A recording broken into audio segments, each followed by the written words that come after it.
Ukraine crushes North Korean Vanguard. Moscow sacrifices ally in dawn disaster.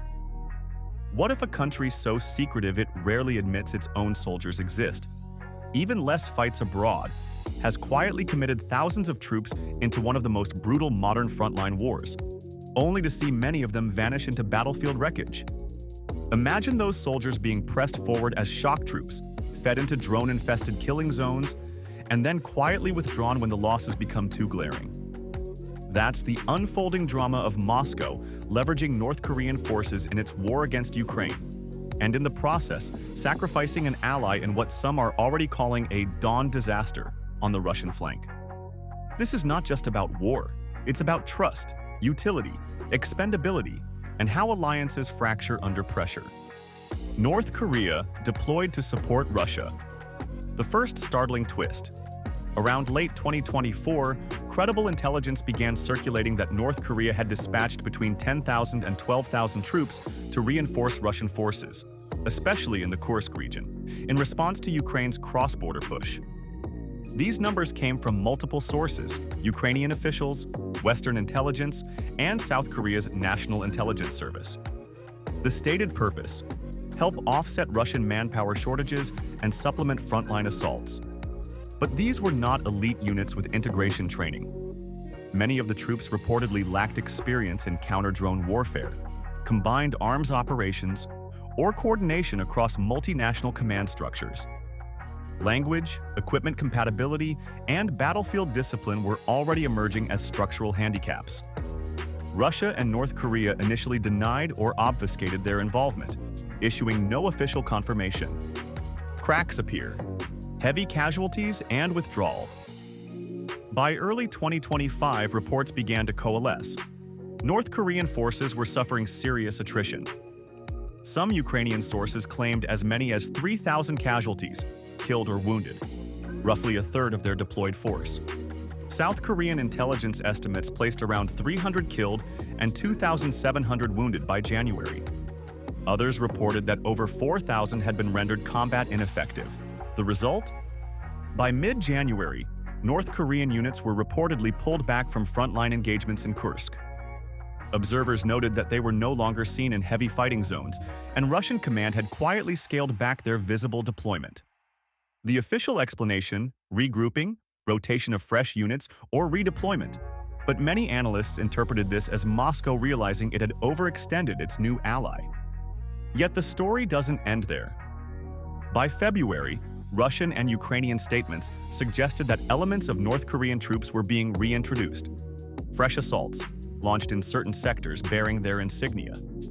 That move indicated the Kremlin still considered them useful, despite their earlier retrenchment and losses. The crushed Vanguard. How North Korea was used. Why did Russia push North Koreans forward under such perilous conditions? Analysts suggest several possible reasons. Shock assault role. North Korean units appear to have been used in the most exposed, high-casualty sectors, often to spearhead assaults or probe weaknesses in Ukrainian lines. In some field accounts, they advanced with minimal armored or artillery support, making them vulnerable to drones, precision fire, or counterattacks. Expendability and deniability. Because Moscow could deny their presence, using foreign allied troops allowed Russia to absorb losses without domestic political costs. If casualties mounted among their own troops, morale or public opinion might suffer more. Testing ground.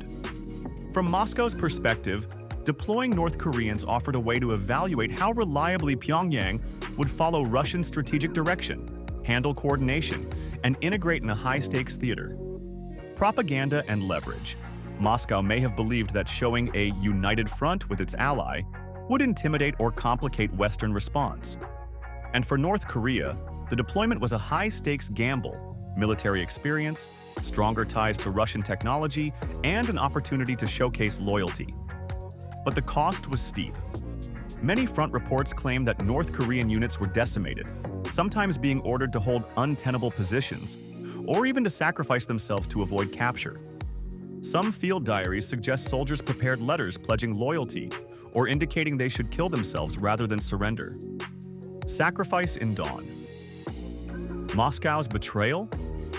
In many ways, Moscow's handling of North Korean forces feels like a betrayal. Troops placed in raw assault roles, inadequate backing, communication breakdowns, and even attempted cover-ups, such as issuing fake Russian IDs to North Korean captives, point to deliberate concealment of losses. Captured North Korean soldiers reportedly had Russian IDs in the names of Russian citizens from regions like Tuva. That suggests a calculated attempt to bury their identity in case of capture or death. Meanwhile, statements from the Kremlin thanked Allied forces, but never publicly named DPRK units. Later, when Pyongyang confirmed its troops were fighting, it did so in modest, controlled language, emphasizing mutual defense and heroism. The narrative emerging. North Korea was initially inserted, used heavily, then quietly pulled back when casualties became too visible, and then placed back in rotation, but under tighter control and reduced visibility. That pattern reeks of a country perceived as expendable once its utility declines. Ukraine's gains and strategic payoff. Ukraine and its Western backers have leveraged this saga powerfully. The presence and loss of North Korean troops highlights how stretched Russia is and how it's turning to unconventional means to maintain pressure. Ukraine uses captured DPRK soldiers' testimony, battlefield footage, and drone kills to amplify the narrative. Look, Russia is sacrificing foreign allies. Militarily, Ukraine adapted rapidly. Precision drone strikes, disruption of supply lines, targeting weakly supported North Korean units. Those units often lacked counter-drone capability, air cover, or mobility, making them easier targets. In effect, they often acted as bait or shield for advancing Russian units. Politically, the story helps galvanize global support.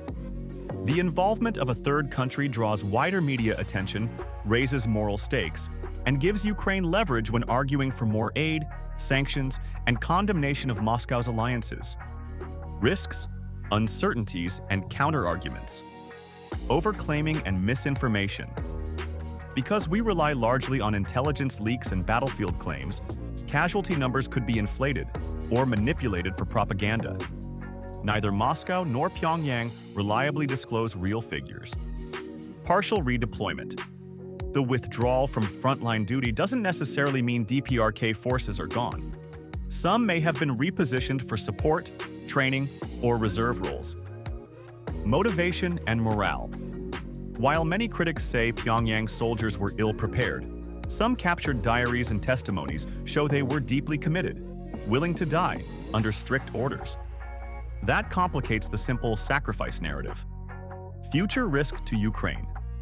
If Russian command learns from this and refits Allied deployments more carefully, mixing units, providing better support, the same pattern might come back with better results for Moscow. Domestic blowback in North Korea. Losses abroad, especially concealed ones, carry political risk. Kim Jong-un later publicly honored fallen DPRK soldiers in ceremonies, a rare acknowledgement. That suggests the regime knew losses were too large to silence entirely. The story of Russia using North Korean troops is not just a war footnote. It's a stark lesson in alliances, utility, and sacrifice. An ally was wielded, weakened, hidden, and redeployed. Its soldiers caught in a deadly calculus they never fully shaped. Ukraine's defense exposed the strategic hubris behind it. Moscow may try to claim strength, but the battlefield is honest. If this narrative struck you, if you feel the human and geopolitical weight behind it, please like, subscribe, and share. I want to hear from you.